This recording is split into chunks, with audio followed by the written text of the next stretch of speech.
grapes. Yan, grapes. Ito yung tanaman niya, social.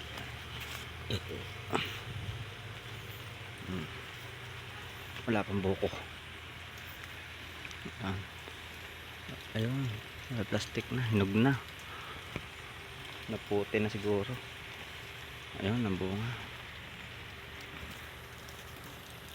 Susunod ko na makita na yan. Hinog. Ubas po yan. Ito pa, mura. Ayun, bunga. Nasaan na sus natin?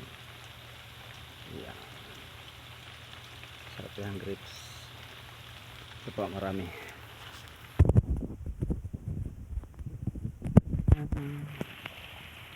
Naputi na po ang iba niya. Naputi na ang iba. Ubas po yan, buhay yan dito sa Pilipinas, dito lang sa Mindoro Farm sa Victoria, Goat Farm. Mga sintores, ang lalaki. Ang bunga din na sintores.